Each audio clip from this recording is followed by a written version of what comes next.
Assalamualaikum warahmatullahi wabarakatuh.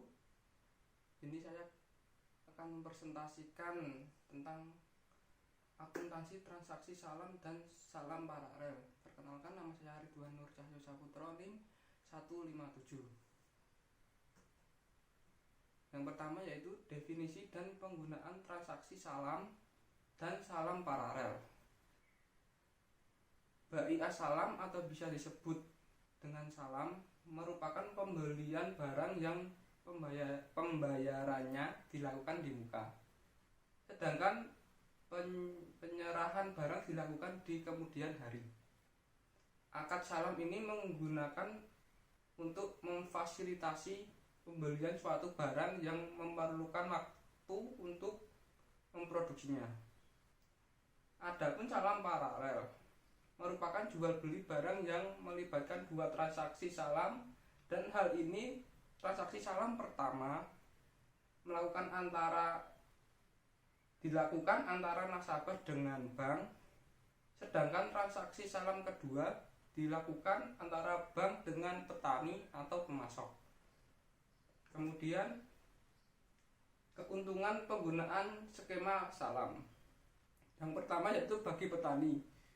Skema salam dengan pembayaran ini di muka akan sangat membantu petani dalam membiayai kebutuhan petani dalam memproduksi barang pertanian. Yang kedua, bagi pemerintah, penggunaan skema salam dengan ciri pembayaran di muka akan dapat mempercepat pencapaian target-target pemerintah dalam mendorong peningkatan cadangan pengadaan produk pertanian. Yang ketiga yaitu bagi pengusaha. Penggunaan skema salam bagi pengusaha berpotensi meningkatkan efisiensi dan nilai penjualan pengusaha produk pertanian. Yang keempat yaitu bagi bank syariah. Skema salam pada dasarnya sangat menguntungkan bagi bank syariah. Meningkatkan pembelian sudah menyerahkan uangnya terlebih dahulu di muka. Kemudian rukun transaksi salam. Yang pertama yaitu transaktor. Transaktor terdiri atas pembeli atau muslam, yang dalam hal ini adalah nasabah, dan menjual atau muslam ilahi, dalam hal ini bank syariah. Kedua transaktor disyaratkan memiliki kompetensi berupa akal balik dan kemampuan memilih yang optimal seperti tidak gila, tidak sedang dipaksa, dan lain-lain yang sejenis. Adapun untuk transaksi dengan anak kecil dapat dilakukan dengan izin atau pantauan dari walinya. Kemudian objek salam. DSN dalam fatwanya menyatakan bahwa ada beberapa ketentuan yang harus dipenuhi oleh barang yang diperjualbelikan dalam transaksi salam. Keuntungan tersebut antara lain, yang pertama, harus jelas ciri-cirinya dan dapat diakui sebagai utang. Yang kedua, harus dapat dijelaskan spesifikasinya. Yang ketiga, penyerahannya dilakukan kemudian. Yang keempat, waktu dan tempat penyerahan barang harus ditetapkan berdasarkan kesepakatan. Yang kelima, pembeli tidak boleh menjual barang sebelum menerimanya. Yang keenam, tidak boleh menukar barang kecuali dengan barang sejenis sesuai kesepakatan. Kemudian yang terakhir yaitu ijab qabul. Ijab dan qabul dalam saham adalah pernyataan dari kedua belah pihak yang berkontrak dengan cara menawarkan dari penjual yaitu bank syariah dan penerima yang dinyatakan oleh pembeli yaitu nasabah. Pelafalan perjanjian dapat dilakukan dengan lisan, isyarat yaitu bagi yang tidak bisa berbicara, tindakan maupun tulisan, bergantung pada praktek yang lazim di masyarakat dan menunjukkan keridhaan satu pihak untuk menjual barang salam dan pihak lain untuk membeli barang salam. Kemudian rukun transaksi salam paralel. Berdasarkan fatwa DSN nomor 5 tahun 2000 disebutkan bahwa akad salam kedua antara bank sebagai pembeli dengan petani sebagai penjual harus dilakukan terpisah dari akad pertama.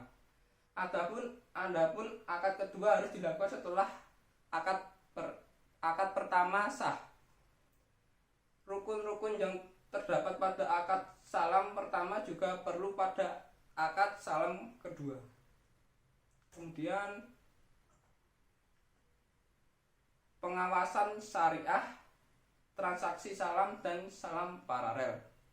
Dalam memastikan kesesuaian praktek jual beli salam dan salam paralel yang dilakukan dengan ketentuan syariah yang ditetapkan oleh DSN, DPS melakukan pengawasan syariah secara periodik. Pengawasan tersebut berdasarkan pedoman yang ditetapkan oleh Bank Indonesia dilakukan untuk yang pertama, memastikan barang yang diperjualbelikan tidak diharapkan oleh syariah Islam. Yang kedua, memastikan bahwa pembayaran atas barang salam kepada pemasok telah dilakukan di awal kontrak secara tunai sebesar akad Islam. Yang ketiga, meneliti bahwa akad salam telah sesuai dengan fatwa DSN MUI tentang salam dan peraturan Bank Indonesia yang berlaku. Yang keempat, meneliti kejelasan akad salam yang dilakukan dan format salam paralel atau akad salam biasa. Yang kelima, meneliti bahwa keuntungan bank syariah atas praktek salam paralel diperoleh dari selisih antara harga beli dari pemasok dengan harga jual kepada nasabah atau pembeli akhir. Kemudian yang terakhir yaitu alur transaksi salam dan salam paralel. Yang pertama yaitu negosiasi dengan persetujuan kesepakatan antara penjual dengan pembeli terkait transaksi salam yang akan dilaksanakan. Kedua, setelah akad disepakati, pembeli melakukan pembayaran terhadap barang yang diinginkan sesuai dengan kesepakatan yang sudah dibuat. Ketiga, pada transaksi salam, penjual mulai memproduksi atau menyelesaikan terhadap penamaan produk yang diinginkan pembeli. Keempat, setelah menyepakati transaksi salam,